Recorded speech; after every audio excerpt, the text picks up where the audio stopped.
What's up, vítajte pri dnešnom Market POV, ideme sa pozrieť teda na budúci týždeň, čo od trhu čakám. Priznám sa úplne som každý deň nesledoval tento týždeň market, iba v piatok som na to skúkol a ešte v jeden deň som bral trade, čo len vlastne hitol stop loss, ale tento týždeň som ešte deriskoval, od budúceho týždňa už ideme full risk, čiže som zvedavý. Ako to pôjde ďalej, toto bol môj target z minulého týždňa, čo sme pekne hitli. Hej, jak som vravil, to bol fair value gap, hovoril som, že buď bude okamžitá reakcia, alebo nejaký viac deep retrace. To bol viac taký bullish scenár, kde vlastne, ktorý sa aj naplnil a po reakcii z tohto gapu sme tieto highs takeoutli, čo bol môj target a potom sme breakli 4-hodinový swing. Potom sme vlastne breakli naspäť, čiže teraz sme už v bullish trende naspäť, to sme pekne aj testli mid gapu.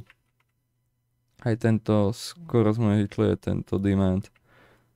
Čiže tady tu boli news, pokiaľ sa milím, to bol CPI, čiže bol to celkom silný impact, ale nakoniec vlastne to vyzerá stále aj z makro hľadiska, aj z technického hľadiska bullish pre dolár, pre euro. Pre dolár to vyzerá celkom bearish, ale chcel som povedať pre euro-dolár, ale som sa zamotal. Čo sa týka GU, je to veľmi podobné. To sa mi zdá, že sme aj hitli ten demand. To sa dalo celkom pekne longnúť. Sa dalo pekne longnúť, ak sme toto tu hitli. Asi 15 minútový, toto bude už lepšie vidno. Hej, čiže hitli sme a hneď sme vlastne pomohli týmto candlom aj breakli cez tento high. A bol to nejaký menší retrace a následný push vyššie, čiže my máme tieto highs. Sa dali targetovať, tieto London highs sme úplne netakeoutli, ale myslím si, že sa to skoro stane. Hej, sorry, že rozprávam tak aj rozprávam, ale vlastne celý od rána som pomerne ticho, čiže neviem, nemám natrénované rozprávanie, asi som zabudol. Dobre, ďalej. Sa ideme teda pozrieť si panále. Neviem sa vyjadrovať už vôbec. Čo sa týka daily, vyzerá celkom pekne bullish. Nakoniec sme vlastne mid toho VWAPu hitli minulý týždeň, ak som vravel. Nie, mali sme tu vlastne hneď push vyššie a tiež toto bol môj minulý týždňový target, čo sme pekne hitli. Ináč, tu sme ešte raz hitli ten mid VWAPu, pekný push vyššie. Teraz ten demand znova pekný push vyššie, čiže pekne reagujeme od tých bullish confluencov. Čiže očakávame nejaký continuation. Minimálne teda teraz budem sledovať, že by sme mohli takeoutnúť čo najskôr tieto highs. Čo sa týka nejakého retraceu, nečakám žiaden retrace, bol tu pekný, vlastne tu sme aj takeoutli túto likviditu. A úplne neviem, prečo by sme mali teraz nejak viac nejaký väčší pullback, že by mal nastať a viac nejako by sme mali retracenúť. To proste nečakám. A čakám teda, uvidíme, aký bude open. Pozrieme sa za chvíľku aj na news. Každopádne, hej, pekný lower high sa formuje.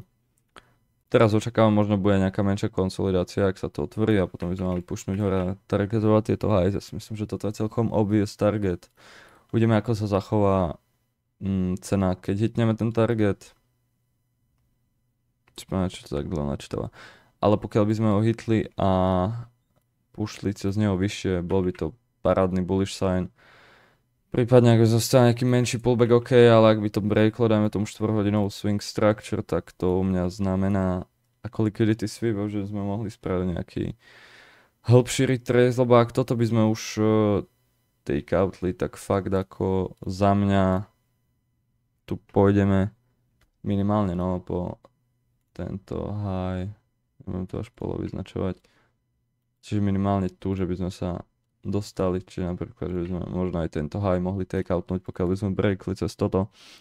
Tu nemáme veľmi nič, čo by nás mohlo nejako veľmi zbrzdiť, čiže to je môj názor. Čo sa týka targetov u eura na budúci týždeň, takisto tento high, veľmi pravdepodobné, že takeoutneme.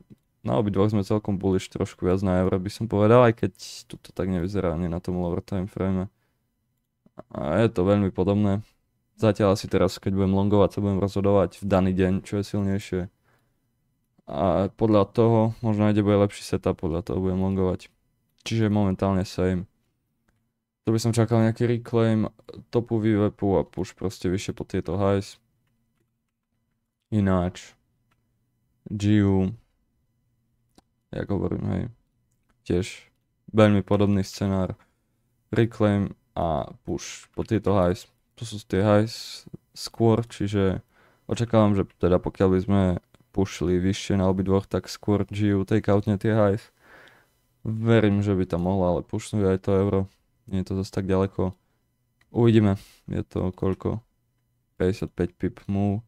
Uvidíme teda, aké budú news, ideme to pozrieť a ešte sa pozrieme na DXY. Veľmi podobná price action ako doteraz, fakt tu není nič extra, stále čakáme, že by sme breakli nejak intenzívnejšie, ale keď sa na to tak pozrieme, tak tu už sme breakli, to bol akože nejaký povedzme retrace a podľa mňa by sme mohli na DXY znižšie, neviem prečo tu nemám tie zóny vyznačené, ale som to nejako prehodila, mám na Macu a na mobile iný chart ako tu na Windows PC, čiže neviem prečo, ale bohužiaľ nemám tu teda vyznačené tie zóny, ale minimálne teda povedzme, že po tento high by sme sa mohli ísť pozrieť, čo sa týka DXY a proste zatiaľ nemáme dôvod neísť nižšie na DXY, čiže v pondelok máme Empire State Manufacturing Index a ECB o 8:30 večer. Čiže asi budem tradiť aj v pondelok, lebo máme aspoň nejaké news, čo by tam mohli priniesť nejaký volume. Utorok retail sales, to budem tradiť v stredu GBP CPI a večer FOMC, to si dám trošku pozor. Neviem, či budem chcieť tradiť, uvidím, aká bude price action, lebo pred FOMC môže byť všelijaká, čiže tam som taký nerozhodný zatiaľ. Potom tu máme štvrtok a GBP budú katovať rates, alebo teda nehovorím, že budú katovať, ale proste bude rate statement. Vyzerá to podľa forecastu, že rates zostanú, oni vlastne minulé mi zdá, že katovali. Jak to je? To mi zdá, že katovali. Jo, z 4,25 na 4, čiže v auguste katovali, čiže odhadujem, že rates zostanú v rovnaké unemployment claims. Uvidíme, ako bude silný ten impact týchto news, lebo teoreticky New York by sa mohol dať tradiť a piatok už ja osobne asi budem skipovať, minimálne deriskovať. Ale tento týždeň vyzerá parádne, čiže určite už hodím nejaký stream, jak som aj sľuboval minulý týždeň, a tak to som tradoval 2 dní, pokiaľ sa nemýlim, z toho jeden deň som zobral trade, čiže nebolo úplne ani kedy, ale tento týždeň už máme fakt 5 v pohode dní, vrátane pondelka a piatku, ktorý piatok ok, ja osobne zvyknem už skipovať, ale v pondelok, pokiaľ nie sú no news, tak budem tradiť aj ten. Čiže pondelok, utorok, streda, štvrtok, každý jeden deň by sa mohol dať tradiť. Čiže let's go. Teším sa na to. Ma to celkom aj potešilo, lebo už dávno nebol nejaký tento taký týždeň, ktorý by sa dal v pohode tradiť a zároveň by tam boli nejaké news, čo by robili ten impact a respektíve ten volume. Dobre, čiže povedal som, čo teda čakám. Očakávam bullish pokračovanie vyššie. Treba sledovať tie väčšie liquidity pointy, či tam by sme mohli dostať nejakú reakciu toho, ak nie, tak bolujeme a ideme vyššie. Čiže to je asi všetko, sorry, že som taký zakoktaný a neviem sa vyjadrovať, ale asi sa musím do toho naspäť dostať, lebo mám doslova pocit, aké som točil tie prvé recapy, aký som bol tak zakoktaný, koľkokrát som musel čo vystrihovať, bo som sračky rozprával. Teraz už to nebudem strihať, lebo predsa len sú to videá, čo pozeráte vy OGs, ktorých zaujíma market a nie nejaké páko, jasne, vedel by som tieto videá editovať a neviem čo, ale podľa mňa to nemá dôvod. Tu proste ide hlavne o tú hodnotu, alebo pre tých, čo začínate tradovať, aby som vám ukázal môj pohľad na market, alebo môj pohľad na trady, prečo som ich bral a prečo si myslím, že pôjdeme znova vyššie. Hej, to som pekne vyznačil na čarte, vysvetlil som to a vy, čo začínate tradovať alebo tradujete podobnú stratégiu, môžete si niečo z toho zobrať, nemusíte. Je to na vás a myslím si, že na to, aby som nalákal nových ľudí aj na tento kanál, aj na server, mám v pláne iný content a toto je proste pre vás, čo sa chcete učiť a zaujíma vás to, ako ja tradím, alebo celkovo zaujíma vás aj nejakého iného názor na Forex market. A myslím si, že je to proste jednoduchšie pre mňa, možno aj pre vás, ako čítať správy. Minimálne pre mňa je to jednoduchšie vám to vysvetliť rovno live, ako by som to mal najprv nakresliť na chart a potom vám to postovať na Discord, písať k tomu dlhý popis, tak to vám to poviem vo videu, pozrite si video a sme všetci happy.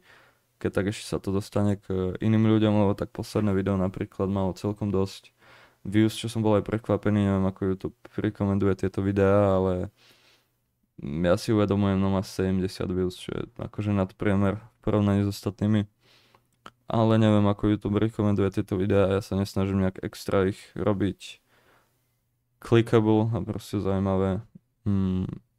Čo sa týka proste clickbaitov a podobne. Čiže mne je tu hlavné to, aby som vám odozdal aspoň nejakú hodnotu. Čo sa týka tradingu a mohol by som tu robiť, neviem, aké edity, pičovný trepať a zabávať vás, ale ja si myslím, že toto je trošku iná forma kontentu a tu je, keď si idete pozrieť to video, tak chcete asi hlavne vzdelať, naučiť niečo nové alebo odniesť niečo z toho a keď chcete proste zabavu, tak si otvorte IG Reels a pozerajte necenzurované videá ako Kirka zabili, hej. Dúfam, že nebude nejaká kontrola na videu alebo čo, že to ešte bloknú, ale jo, to je všetko. Užívajte víkend a budúci týždeň hodím asi stream na YouTube, nech keď tak si to môžete pozrieť aj niektorí, čo nie ste na Discorde, alebo že to bude hádzať znova novým ľuďom. Peace.